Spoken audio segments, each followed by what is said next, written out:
Mga kapamilya, niya na mga nagbagang balita sa News Patrol karong adlaw Biyernes. Duha ka magtiayon, sakpan sa bypass operation. Ex-police, patay sa shootout ato sa drug bypass operation. Kontribusyon sa SSS, patasan. Walo ka nasod, mutambong sa anti-smoking workshop sa Davao City.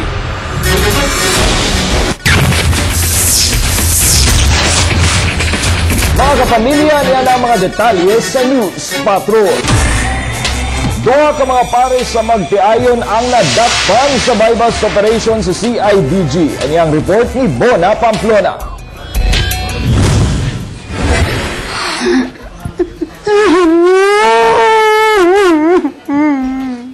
Nihilak sa kagool ang gitudlong leader nga si Mantong Bangkas Duga human nadakpan sa hiniusang bypass operation sa CIDG, DCPO ug PIDEA kagahapon sa hapon sulod sa parking area sa usa ka mall sa Ikulan, Davao City. Lakip sa nadakpan ang asawa ni Duga nga si Marilo ug laing mag-asawa nga sila si Cadilog City Taha nga pulos taga Maguindanao. Bago rang abot ang duha ka parisan sa magtiayon gikan Maguindanao aron nga makigtransak sa pagbaligya og droga dinhi sa Davao. Usa ka Abraham ang gitudlo nga maoy nagsugo kanila. Ikon sa mo sa unsay nahitabo kung unsa ba na ikaw bagyod or ikaw may gitudlo nila nga leader. Dari man ko nakakuha sa kuha ko, ma'am. Ha? Ang kuha na ni si Ramil nag-text sa ako nga kinanglan niya daw ang unana unya naapog ko'y ka-textmate nga si Abraham. Unya mo to akong gi-operan po siya nga ingunana na ni offer po siya sa kuha nga kaya man daw pero sugar daw akong kinabuhi. Unya sugaran po na ako kay tungod sa ka-resod karon nga panahona ni sugar na po ko kay siya po wa po siya panggasto kay mga bruday. Unya ako mga bata kay wa po gisaligan kay ako po sugar na lang po ko nawa ko kay mang nung ngayon ni may tabo sa kuha po. Pero nakaibalo ka nga drugs ang imo ha. Nakaibalo ko. Kaibalo ko. Wala, napasama lang. Kasi may kikita kami. Yan lang po. Sumala ni Marilo Duga na engganyo sila sa pagtulak sa illegal nga droga kay naginahanglan kini og dakong kwarta alang sa pagproseso sa papilis aron nga maka-abroad. Ingon man ang magtiayon nga taha kay naginahanglan sab kini og kwarta. Nahadlok ko nga nung inanay ko siya nga kung makakuanita kay naatay tag sa duha ka kuan daw o sa kuan naatay tag mao ni tag 5,000 kung hadlok man kay siya sige lang o siya nga sige lang basin day naatay kung makalusot ni naatay panggasto sa imo. Bali po sumama lang po ako nang hindi ko alam kung anong ginagawa nila po. The old way of doing the transaction naging pasay na kasi kung isa, dalawa o babae, lalaki naging pero ngayon mas parang kapanipaniwala na hindi kapanipaniwala meaning hindi sila masyadong pagdudahan. Nakuha gikan sa magtiayon ang tulo ka dagkong sachet sa gituohang shabu, upat ka 500 peso bill nga gihimong mark money ug mga cellphone. Pasakan og kaso karong adlaw ang mga dinakpan. Bona Pamplona, ABS-CBN News. Patay sa shootout sa mga pulis ang usa ka ex-police human misukol atul sa bypass operation sa barangay 22-C Davao City kagahapon sa buntag. Nakuhaan sa bugidudahang shabu ug mga pusil ang napatay. Ang suspect na ilang si ex-police nga si PO2 Milo de Vinagracia Jr. human misukol sa mga pulis nga naglusad og bypass operation sa Block 27 Barangay 22-C Davao City. Sumala ni Senior Superintendent Ronald De La Rosa, natanggal sa serbisyo si Milo tungod sa paggamit og illegal nga droga niadtong 2009. Nakuha sa posisyon ni ini ang mga baril nga pulos .38 nga revolver, usa ka sachet sa gidudahang shabu ug mga paraphernalia. Nakasibat ang kauban ni Milo nga si Ambo Lianos. Wala sab makahibalo ang amahan ni Ambo nga si Juanito nga nagbisyo na ang iyang anak. Uyog ang ex-police nga nagpuyo sa ilang balay. Bypass siya, operation, then isukol. Nagkipagpinusilip sa kapabuto pa siya. Narkila na rin kaya na mag-renovate sa ilang balay. Muna arkila mga 3 months or 4 months ang estimate.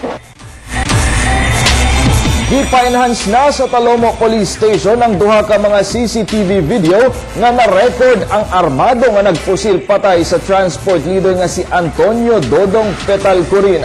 Ang suspect nga nakasuot og kalo, naka-brown og t-shirt, naka-backpack og rubber shoes mao gipangita karon sa mga pulis. Apil sa ginasubay sa kapulisan ang mga kaubanan ni Dodong basin naa sila'y makuha nga laing impormasyon nga makatumbok kinsay nagpatay sa transport leader. Usa sa motibong nakita sa mga pulis mao ang transport business ni Dodong nga posibleng naay nasuko kaniya. Duha ka mga artist sketch ang gihuptan karon sa mga pulis. Naong sa nagpusil ug ang naong sa driver sa motorsiklo. Nga amig gitutukan nga tao o group of people hoping makuha naman sila o sila makatay sa ito idea or pangalan or circumstances mga mo-fit dito sa ito ang kanan. Mga pulis ug sundalo sa Davao del Sur gipasalamatan ni Governor Claude Bautista sa unang higayon sa ilang command conference. Ani ang report ni Claire Cornelio. Gitapok ni Davao del Sur Governor Claude Bautista ang mga hepe sa kapulisan sa nagkadaiyang lungsod ug mga staff officials sa Davao del Sur Provincial Police Office hasta Battalion Commander sa 39th IB ug 73rd IB para sa pinakaunang Peace and Order Council meeting. Gidayeg ni Bautista ang kapulisan ug kasundaluhan sa hapsay ug malinawon nga eleksyon niadtong May 13. Gikalipay sab niini ang sagunson nga accomplishment sa kapulisan subay sa iyang mando sa paglimpyo sa mga nalambigit sa illegal nga droga. Nag-respond sila according to what I wanted them to respond, no? So I'm happy for them. Karon pa lang gani may mag-command conference, nagpakita na sila o unsa ni o kadasig. Padayon ang among operations nga ginahimo batok sa proliferation sa use and selling of illegal drugs. Palakasan din namin yung advocacy namin para mabawasan yung demand mabawasan yung demand sa drugs dito sa probinsya. Gibutyag ni Bautista na walay mahitabong rigodon sa mga chief of police kay iyaha pa kining obserbahan ang ilang mga performance. Gawas lang sa chief of police sa Digo City nga si Superintendent Alan Manibog nga mag-schooling na sa Camp Crame.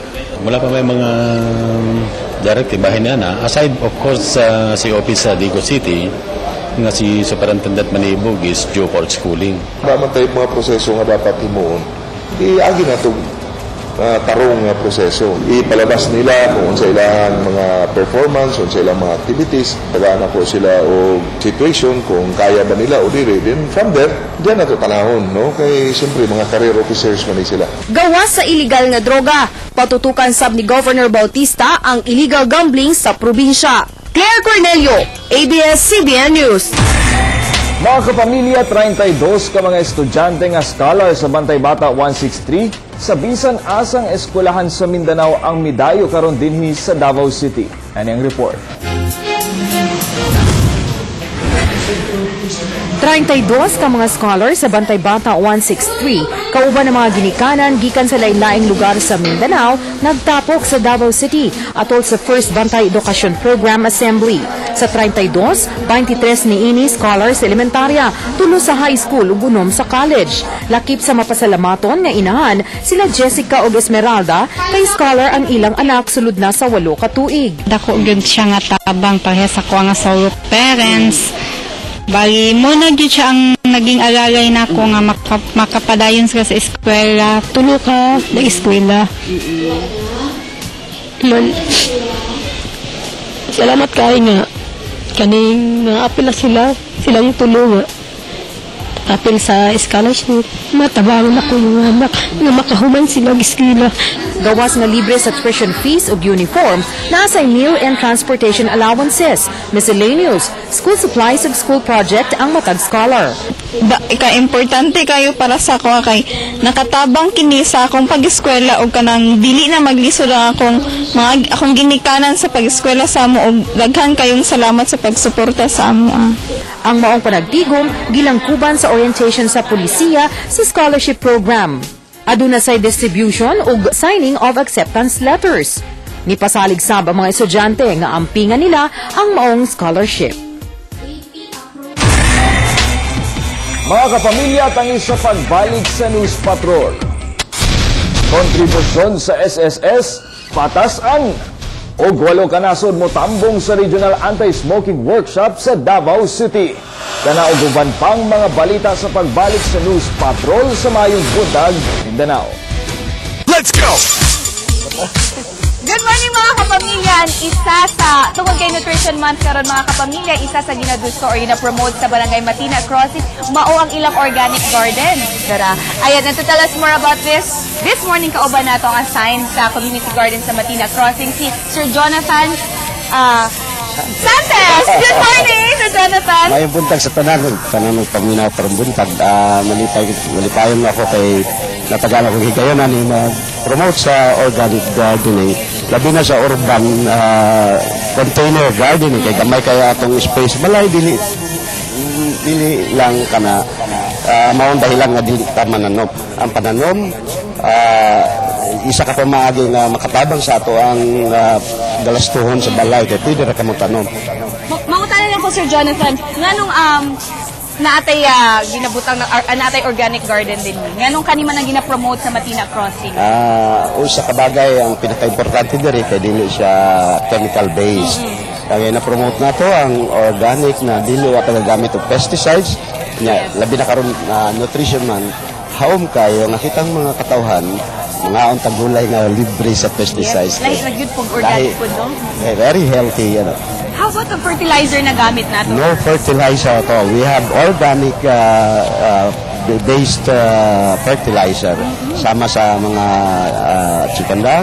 We have a mixture of vermiculture and kaning tawag nato nga atong gi-compose na mga yutang ibalik nato nga maong mas maayos tanong kaysa and mismo ang mga residente nato din sa Matina Crossing ang nagtanong ni Ini. Yes. Jonathan, mensahe nimo sa tanang kapamilya. Yes, kamong mga katawhan diri sa Matina, labi na sa hindi na sa Matina but sa tibuok Davao, ginaagat lang mga mananom mo sa inyong panimalay, kay kini makatabang sa inyo makatabang po sa mga bata. Labi na mga gulay na organic base. Thank you so much, Jonathan Santos. Daghang salamat. Ug karon mga kapamilya, ituloy-tuloy na nato kay kauban nato ang mga residente, ang mga functionaries and staff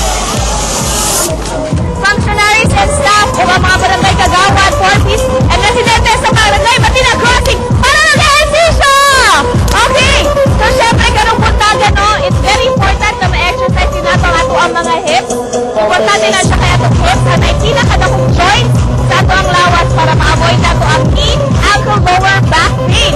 Syempre, para ma-strengthen ang ato muscle. Pusa itong warm-up sa ata, okay? Ready for the warm-up. First, natong warm-up sa atong hips. Move nato siya forward, backward, forward, backward. Then to the side. Side left, side right, side left, side right. Hip circles. 1, keyboard. 2, 3, and other side. 1, 2, 3. Ayan, kanya ang pamaagi para ma-open ang atuang hip joint. Pero syempre mga kapamilya, dili gini makompleto kung dili taubanan. Ito ang suwabe. Kapamilya nga si Steven Suwabe. Steven! Good morning! Good morning mga kapamilya. Okay. Wala ba ka kapansin nyo? Una, Captain America ko, Claude. Kaya sa USA po na tao. Unahan sa Agdao. Kaya Happy Independence Day dito karon. Pero kagahapon. Ang atong itudlo karon, ang atong itudlo basic steps sa ato ang suabe moves. Suabe hip moves. Oh, yeah. Sundan na nato. Okay. Music. Ready?